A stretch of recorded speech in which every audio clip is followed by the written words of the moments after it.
The US is the Titanic. AI is the full steam ahead, straight into the iceberg. You got to get to New York fast before the papers break the record. Iceberg ahead, can't turn in time. That's why they call it Mondays With Mike. with Mike.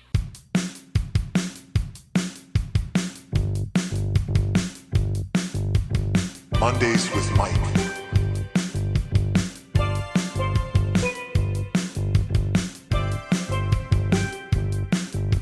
Mondays with Mike. The following segment initially references an Atlantic article dated February 15th titled Words Without Consequence by Deb Roy. I'll give just a small intro. Essentially, there's this article in The Atlantic which talks about speech without consequences. And the person who wrote it is very knowledgeable in AI.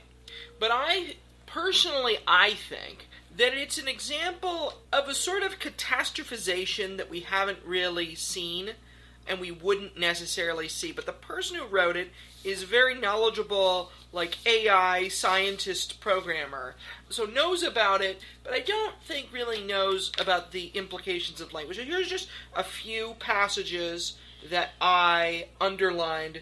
Just in the first paragraph, it says, an LLM's words shape our beliefs, decisions, and actions, yet no speaker stands behind them.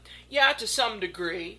No speaker stands behind them, sure, but I would say that AI, the thesis of all this is that, to any speaker of words, or any time we read words, we attribute some kind of agency to that. I would say that is just assumed in this, but it can't really be demonstrated. Like, if I read something on Wikipedia, I read it and I think, there's a good chance this is true, but I should investigate it. If I read something on ChatGPT, I think, this might be true, and it might not.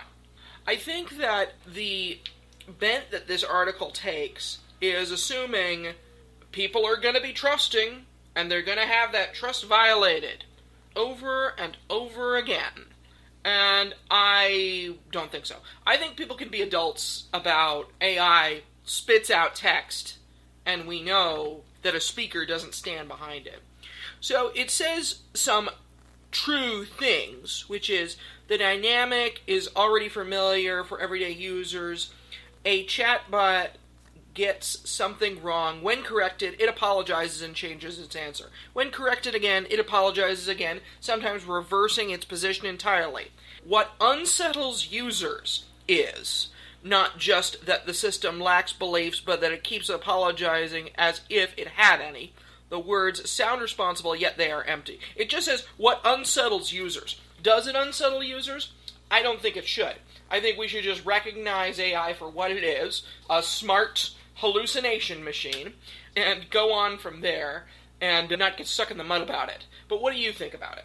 My concern actually isn't really about speech. It's about this current controversy going on right now with AI, where Anthropic took a stand and said, no, we're not going to train AI.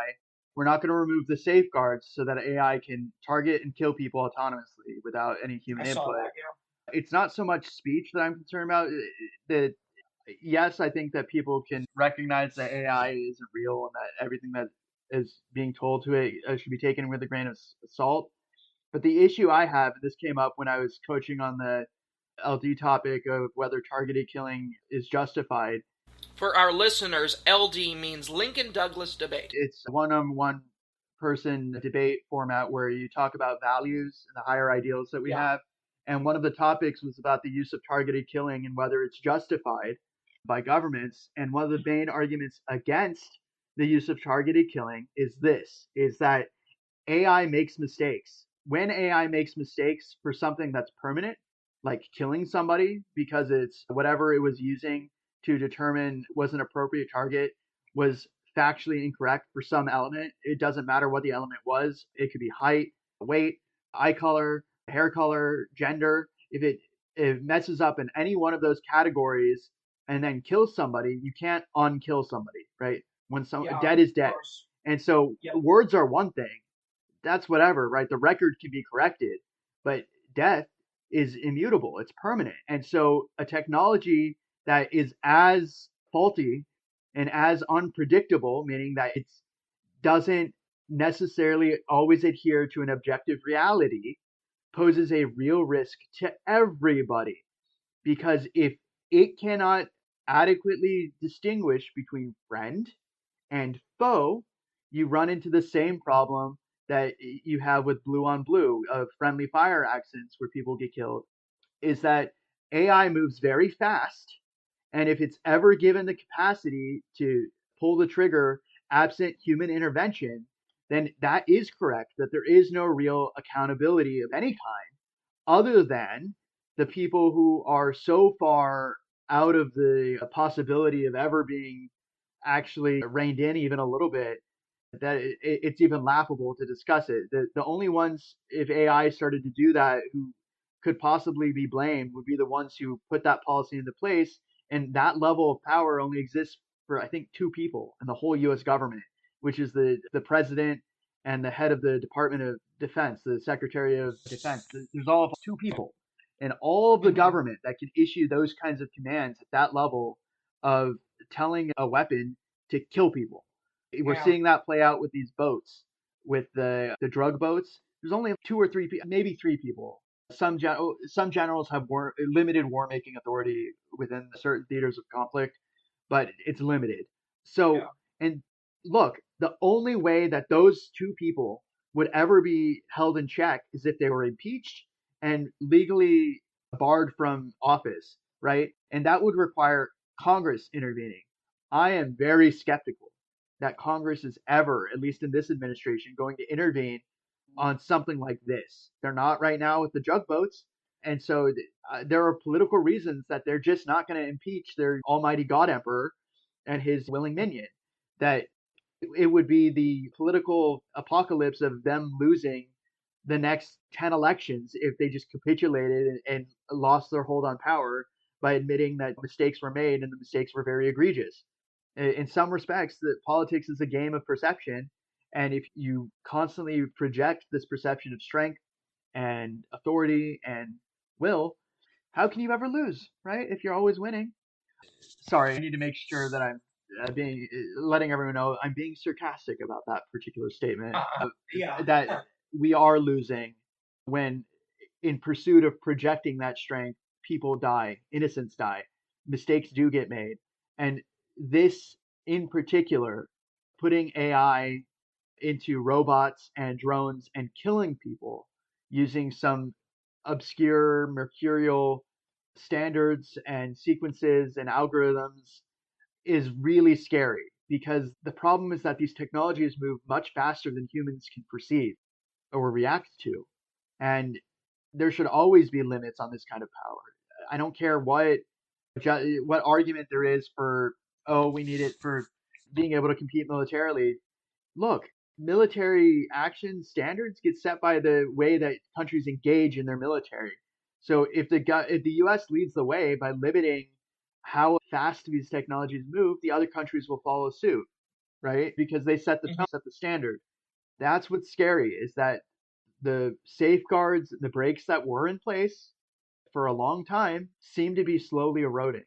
And that is this titanic battle happening right now between Anthropic and OpenAI. It's the path, it's the crossroads, right? The Robert Frost poem, you're at a crossroads, you go left or you go right. This is this is the moment.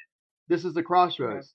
The one direction is that there are safeguards put in place so that AI doesn't just kill people without any kind of barrier or limiter on doing that, or it kills people and it kills people fast and it kills people without any real accountability because the people who are making those decisions are so far at the top of Mount Olympus that they're essentially gods in our political system. The Supreme Court made it clear the president cannot be prosecuted for something that is an official duty. War making and engaging in warlike actions is an official duty of the president to some degree because Congress gave them the power through the War Powers Resolution. So we will arrive at a point where we quite literally will have a Greek god throwing thunderbolts, but they won't be throwing the thunderbolts. It'll be their inhuman AI program throwing lots of thunderbolts in lots of places all at the same time, killing lots of people, some of whom may be innocent. And you can't undo it. Once someone's dead, they're dead. And so for any kind of technology that does that, there needs to be serious safeguards, serious impediments. There needs to be actual like procedures put in place to ensure that all laws are followed. This is why due process matters so much, because when somebody is accused of a crime, that doesn't necessarily mean they're guilty of that crime. Right. And this forecloses the possibility ever of proving any kind of guilt or innocence. It doesn't provide the people who get killed the opportunity to even challenge them being targeted in the first place. It doesn't provide the opportunity for society to actually know if the people who were killed for the reasons that they're being told they were killed for, right? We don't know. And what's scary is that it's Pandora's box, okay? Once this technology is out and being used by the US, what's to stop it from being used by all sorts of different groups, other countries, non-state actors, right? It's just going to be this constant back and forth of fighting. And it's not so clear that there are tools in place to stop AI drones and AI robots from working. Maybe there are, that whatever it was called, the weapon that Trump mentioned that they used The discombobulator. that they used in Venezuela. Maybe that has the ability to stop AI from doing what it's doing, because AI is powered by electricity, maybe. And EMPs exist, right? It's possible. But what that's going to result in is that one group will have the ability to use the technology, and all the other groups will just suffer its use, right? That if they don't also have the ability to stop the AI in its tracks, then the future is going to be whoever wins that race first. And I get the argument from the military that they need the technology so that they can stay competitive and stay ahead of the pack. I get that. I understand the realities, the pragmatic realities that they face, that if they do not take the lead in the technology, if they don't win the race to control it and its use, then the other scenario happens, that another country gets there first and does it better, faster, in a way that we can't anticipate or stop. I get that. I understand that.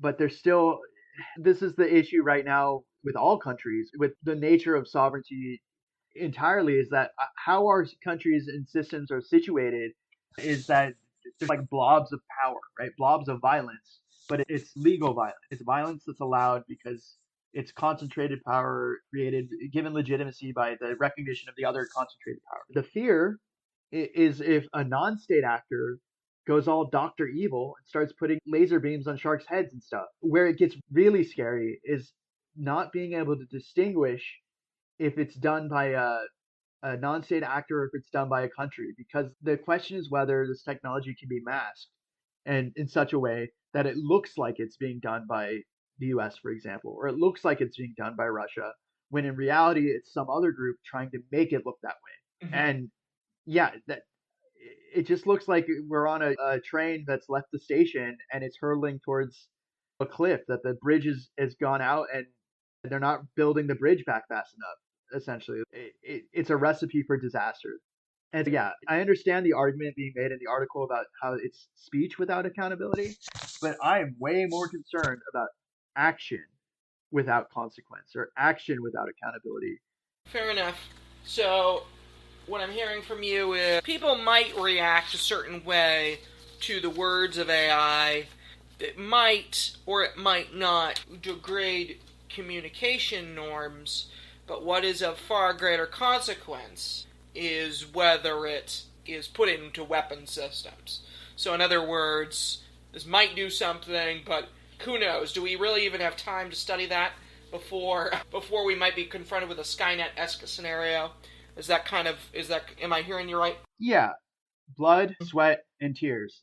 So blood is first. If you're dead, there's nothing else you can do. Sweat is after you work to pursue happiness, right? Life is the pursuit of happiness, life, liberty, and the pursuit of happiness. Think about it. Life, then liberty, then the pursuit of happiness. So tears is what you're talking about, is people reacting badly to AI saying something. Yeah. That's way down the list of the things that come first. The blood part is if somebody creates an AI to just target half the population and there's no way to stop it, we're in the matrix, right? How do we get out? There have to be real safeguards for this technology, and we're at that moment right now. This is the moment for when those safeguards can be put into place. Some kind of mechanism to stop it immediately, some kind of way to create like a signature or some kind of mark that shows who's using the AI, who's the one that put the AI into place, some kind of way to hold people accountable if their technology runs amok, right? This is the moment right now. And I am skeptical that the leadership in place really fully appreciates the gravity of not doing anything at all. That there's this craven need for money and power without an acknowledgement that in that pursuit of the money and the power, human rights are being trampled on left and right and all over the place. That we're all just being squeezed under the thumb of this rush to market.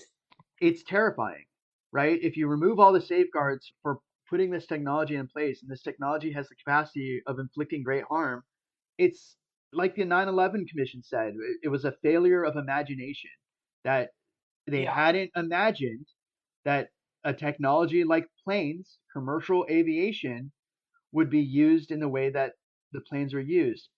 Frankly, I'm annoyed that they didn't imagine that, because that technology had been used in precisely that manner in World War II by the Japanese with kamikaze planes. Okay, they flew their planes into really big ships, and the ships went kaboom. Lots of people died. Right. If the planes could be used in that manner then, why on earth couldn't they be used 60 years later on a much bigger scale for much bigger structures? It's the same thing, right? It's just a different scenario, right? One is peacetime and the other is wartime. I suppose the failure of imagination was simply that they didn't consider that the US is always at war with non-state actors, because the non-state actors engage in battles asymmetrically. They don't fight conventional battles. They fight in ways that are horizontal. It's not like a staged battle of chivalry between two costumed sides firing pew at each other and fighting with planes and honor and blah blah, all that stuff. There's no code of honor. There's using whatever tactic they have at their disposal to accomplish whatever their aims are. In the case of that particular scenario, the aim was extreme, right? It was to send a loud and clear message. I'm not entirely certain what the message was, but a message was sent, right? But anyways, the point is that's probably the example of the failure of imagination. We are at this same point. There's a failure of imagination to really appreciate what AI can do, what AI will do, and the lengths that people will go to figure out how to appropriate that technology to achieve their aims, especially those who engage in warfare asymmetrically, because their tools that they have to actually engage with these major military powers are extremely limited. They don't have bombs. They don't have planes. They don't have nukes. So that means that they have to fight in very creative, very imaginative ways. It's going to be stuff like nanotechnology. It's going to be stuff like drones, AI. It's going to be stuff like there is an argument to be made that one way you can combat that asymmetric warfare is with the AI. If it can figure out how to AI versus AI. Yeah, that would be one way to counter it, and I understand that argument. Absolutely. I get it. That from a purely realist, pragmatic perspective, you need the technology to counter the technology. If you don't have it, we will get crushed because it can move very fast, it can be very nimble, and there are very limited defensive options that exist for your regular person to defend against it. I get it. I understand.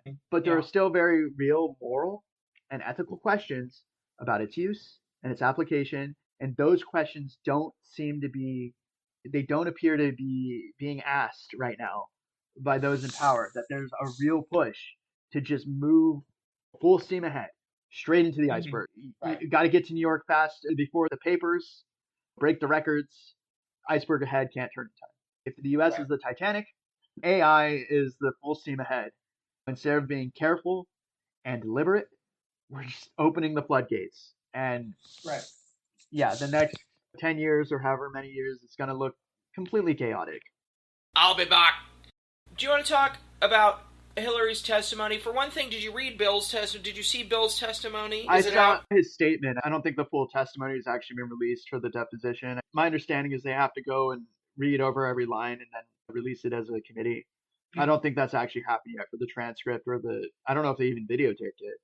But if they didn't, then it's just going to be a written document. And I don't think they've actually released it yet. Sure. What about Hillary's testimony? Did you see of that? Did you see approximately what it was? Again, I don't think they've released the full transcript, but I did hear her statements and I listened to her talk about the testimony she gave, which is essentially answering the same question a whole bunch of times, and then answering questions about UFOs and Pizzagate. That was the full extent of it. It was essentially, didn't know Epstein, never met Epstein, never talked to Epstein, talked to my husband, and aliens and Pizzagate. And also that they had to pause the hearing at one point because someone leaked a picture of Hillary Clinton, which is against the rules of the closed hearing. Oh, really? Oh. Yeah, that's the full extent of what seems to have happened during that testimony. It was essentially that Hillary Clinton called them out on talking to her instead of talking to all the other people in the Epstein files, like Lutnick and some of the other people who are in the Trump administration right now. Yeah, Trump himself. Sure. Like, why are they talking to people from 20 years ago who were Epstein adjacent or showed up in the files, but they're not talking to the people right now in power who actually hold sway over our lives much more than the Clintons do? The Clintons have like cultural cachet now, right? That they're celebrities and they're rich and they're former politicians, but they wield just as much power as Jimmy Carter did or Biden does now. Like none at all in terms of the actual policies and things that the government does. The people who are in power right now, at least one of them has been caught in an actual lie. He said in an interview that he stopped interacting with Epstein after a certain point. Turns out, no, he lied. He did, in fact, keep interacting with Epstein, went to his island. He signed a business agreement with him. There's a whole bunch of questions, and nobody seems to be asking those questions of the people currently in power. And last I checked, the Oversight Committee is oversight of the government. Clinton and Clinton are not the government anymore. They're retired government. Lutnick and Trump are government. They are actively right now exercising their power. And so for obvious reasons, look, Bill Clinton was subpoenaed in the 90s during the Monica Lewinsky thing. That's where you got, it depends on what the definition of the word is, right? That's where you get that infamous statement. If Clinton could be subpoenaed by a Republican administration, I see no reason that Trump can't be subpoenaed by a Republican Congress. Not Republican administration in the 90s. Congress. It was a Republican Congress. It was the Contract with America, Newt Gingrich House. They should be asked questions, right? Get them on the record. Get them under oath. See if they're like flagrantly lying to us and engaged in a massive cover-up and breaking a law that was passed by 99.9% of Congress, right? One person in both chambers of Congress voted against the legislation. There is nothing in the history of the United States that is as unanimous, as far as I can tell, as this one piece of legislation. Virtually every person in Congress voted to release the Epstein files unredacted, other than the redactions listed in the bill. And so there's really no ambiguity here. Like, the political will was obviously there to get the full information. And they're playing a game where they're releasing it in bits and pieces.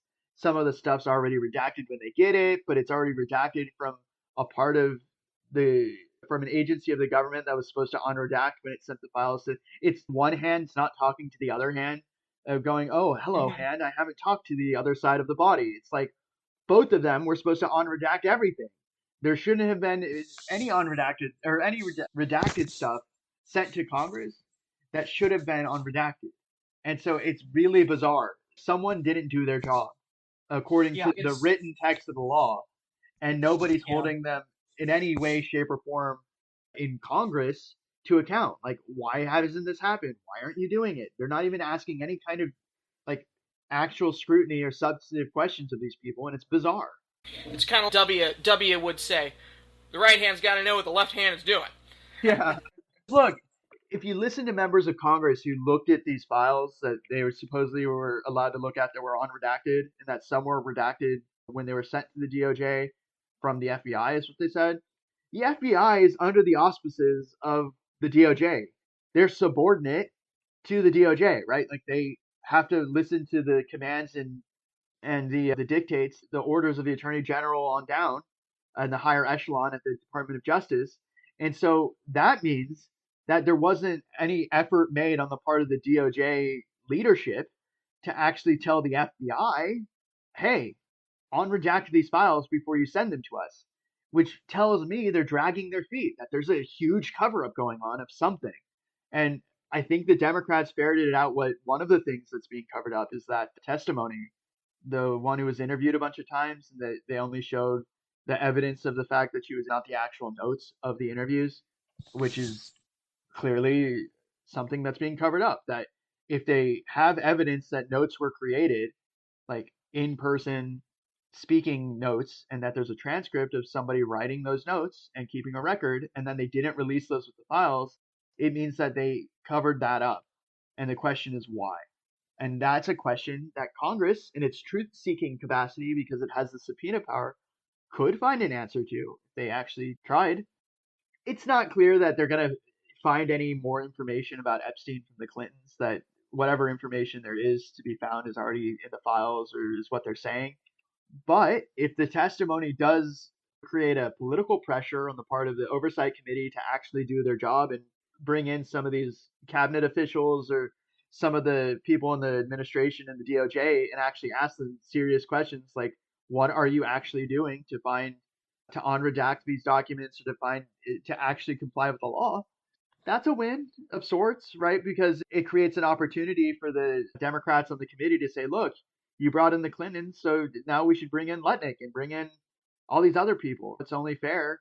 And it may actually happen because how these committees work is that it's based on precedent. So the Republicans know they're not always going to be in power. So sometimes they'll throw an opportunity towards the Democrats to say, look, we may be chairing the ship right now of the committee, but when we're out of power, throw us the same opportunities because we're all still members of Congress trying to keep our jobs and do our job. This is the kind of thing that we can bring to our constituents to say, look, we actually did something, as opposed to just sat around talking about aliens and pizza. But no, that aliens thing is pretty serious. If Trump actually was serious about releasing all the documents that the government has on aliens going back for however many years, if that's an actual thing. That might be a little bit like the Epstein files, because there would be a lot of stuff probably. It wouldn't all. It would be a lot of filler, in addition to some potentially very important things.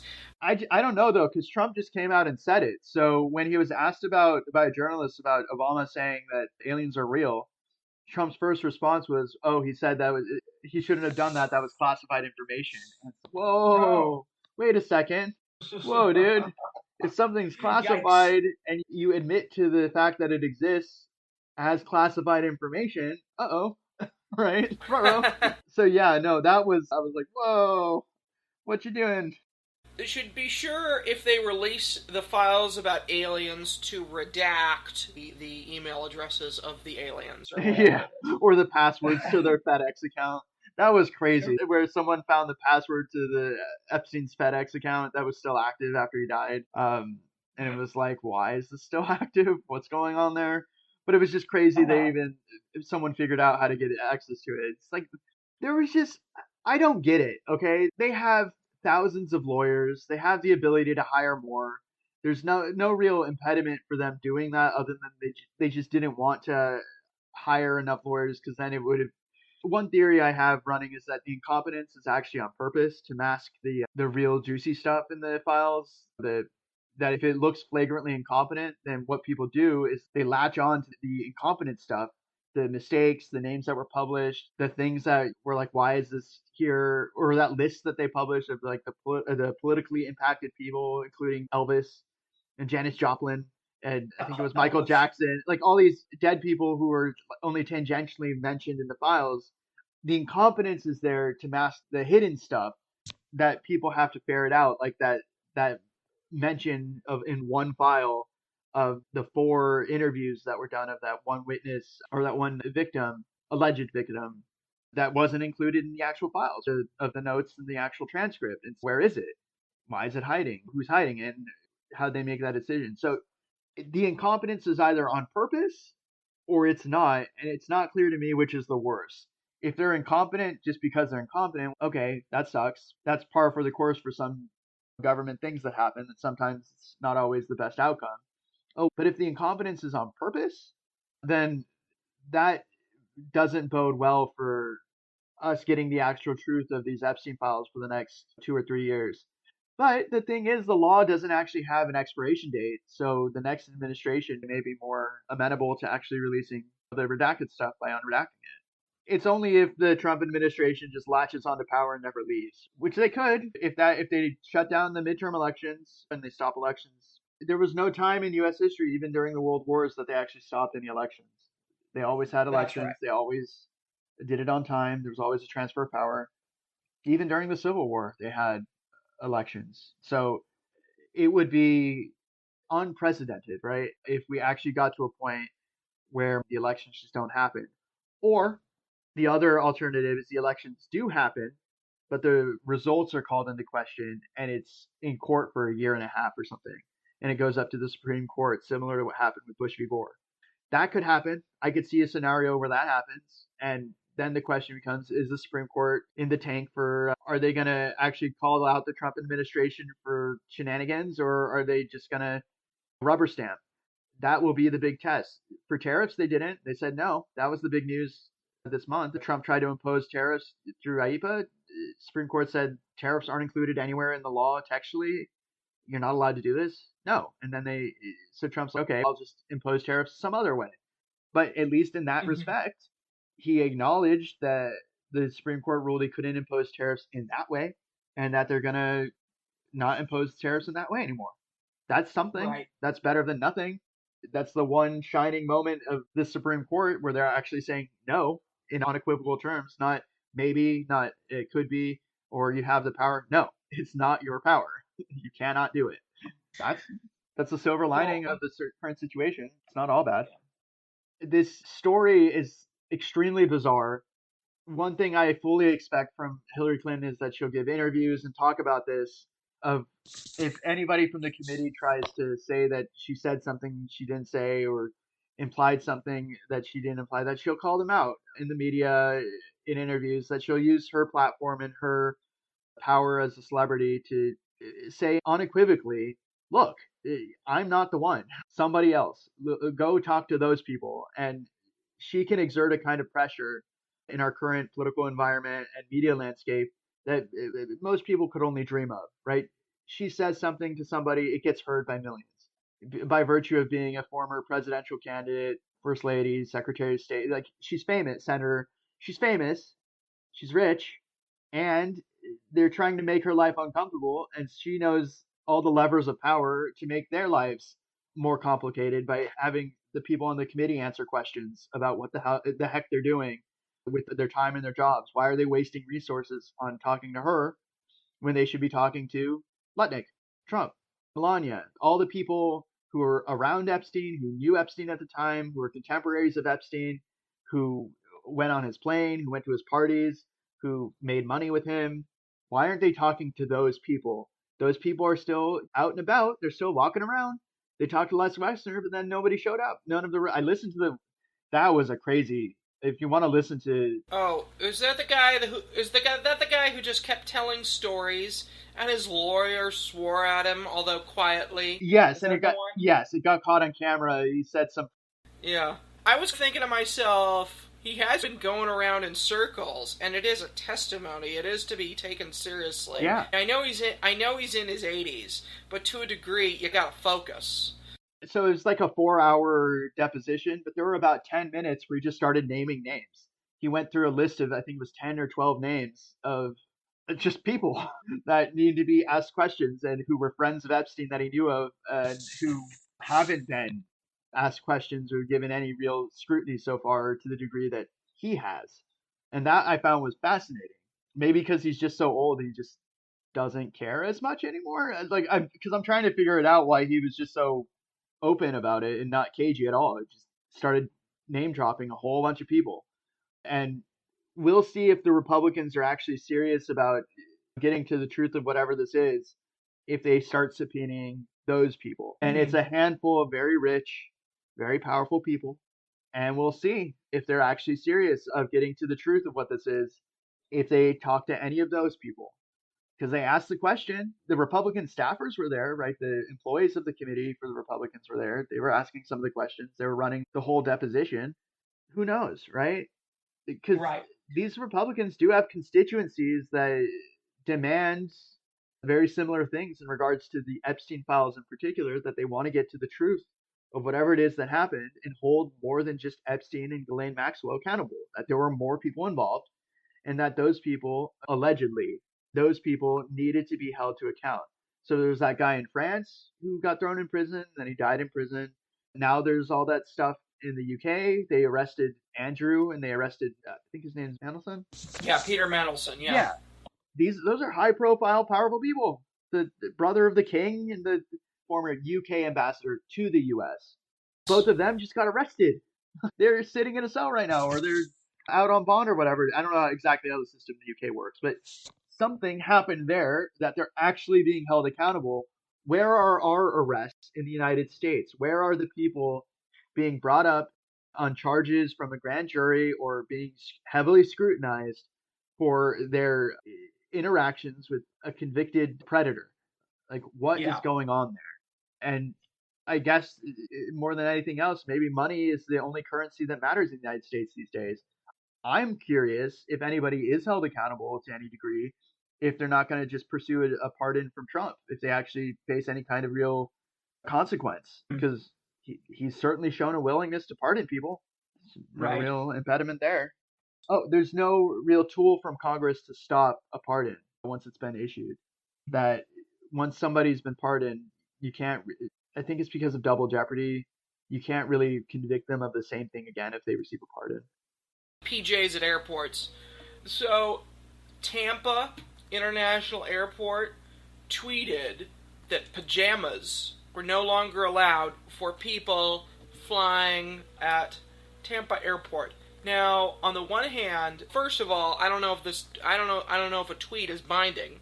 No, they also came out and said it was a joke. They didn't say it was serious.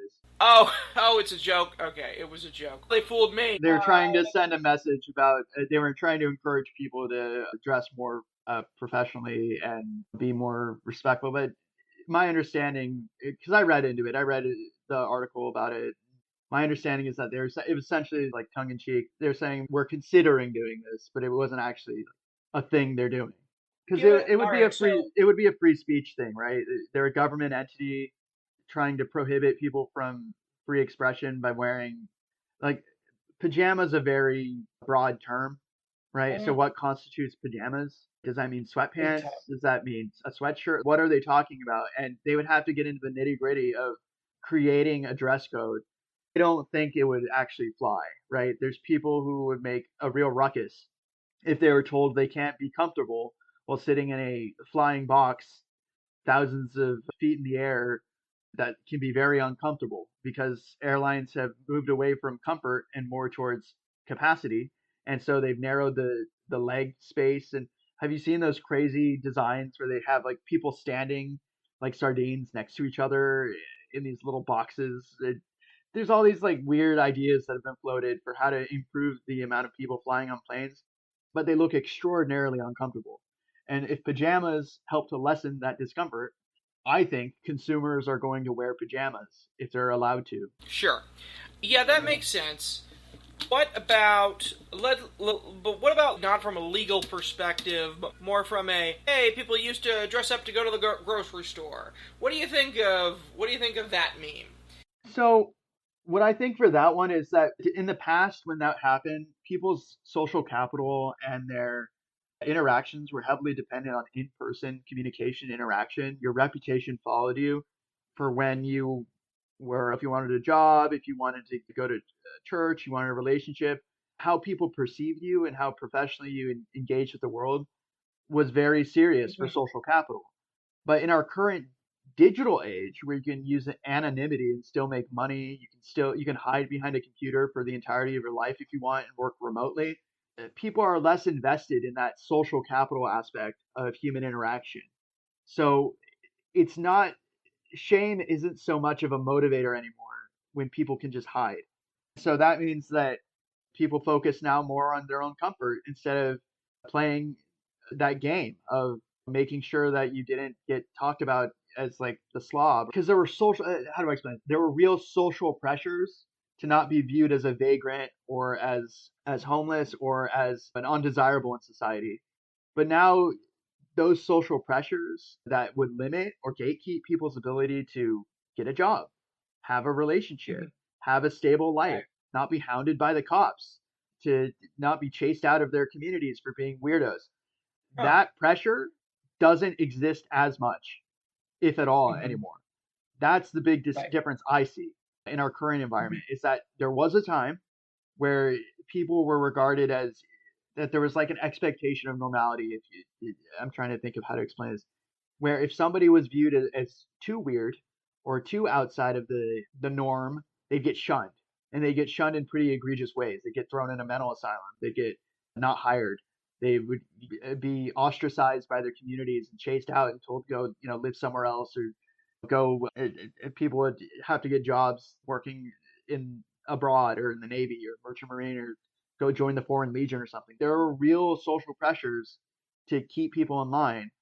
But as we've moved away from that third place that people go to, so a lot less people go to church, a lot less people go to community groups, a lot less people have any kind of social glue or cohesion, that we're very lonely, alienated people in the United States. There's less of that pressure. Honestly, I'm on the side of the pajama wearers as opposed to the effort to enforce a stricter dress code because conformity is a deterrent to human expression and flourishing. That you want people to be more comfortable in their lives because there's a problem with depression in the United States of people becoming more disconnected and feeling more depressed. And when people feel greater degrees of stress because they have to get more expensive clothing and they have to maintain the clothing and they have to dry clean the clothing and all that stuff, you have to take better care of it and all that. That level of stress can compound, and stress is a real issue for people because stress leads to all sorts of problems. And if there's ways in society that are simple to and frankly pretty harmless to reduce stress for people going about their daily lives, I'm all for it. Who does it really hurt for people to wear their pajamas on a plane? What's the big issue? I don't understand. Is it just you want to dictate to others how to live their lives for something that has literally no bearing on anybody else in any real way? It's not a performance. Riding a plane is something people do to get from one place to another. It's not a job. There's no social pressure to achieve anything other than the fact that it's a shared space because we can't all afford to own our own planes. Do you think rich people in their private jets are not wearing pajamas if they want to wear their pajamas? Like they're wearing If they want to, certainly, they're wearing whatever they choose to. This is just another thing to tell people they have less freedom if they're not as wealthy as the wealthiest. And I don't like that idea. I think that if people are ponying up the money to fly on a very expensive plane, that they should be allowed within reason to express themselves in a harmless way. Pajamas is not some egregious thing. It's just comfortable clothing. Oh no. What's the horrible thing happening there? Oh, we're not as serious in every facet of our lives. You understand, like, the United States is an extremely stressed out country. We have way less vacation time than other countries. We don't have guaranteed pensions for a lot of people in jobs. We've got really terrible labor protections for jobs. People can be fired for any reason or no reason at all in a lot of jobs. And the rest of the world looks at us with pity and sadness. You think Europeans won't be out in the streets protesting tomorrow if they were told they don't get to have their 2 weeks or 3 weeks of vacation that they're guaranteed in their jobs? If France's tendency to go on strike is any indication, there would be a big uproar. Hey, they know how to engage in democracy in more than just like passive spectators form. Voting once every 2 years is like the most passive thing you can do in a participatory democracy. There are tools that consumers have right now that they could use to exert influence, and they are in some respects, like what happened with Disney for Jimmy Kimmel, where they can quite seriously tell these corporations cut it out or you're not going to make any money, and they could do it for politicians by just not donating any more money to them. Money is speech, as the Supreme Court says, and it, there are a variety of ways that people could participate in more visible and effective ways in the democratic process in the United States, and they just don't compared to other countries. And so we get less back from the government because of it. We get less protections, we get less oversight, we get less regulation, we get people elected who then fire hundreds of thousands of people from their well-paid they were stable before they got fired from them jobs. Mondays with Mike.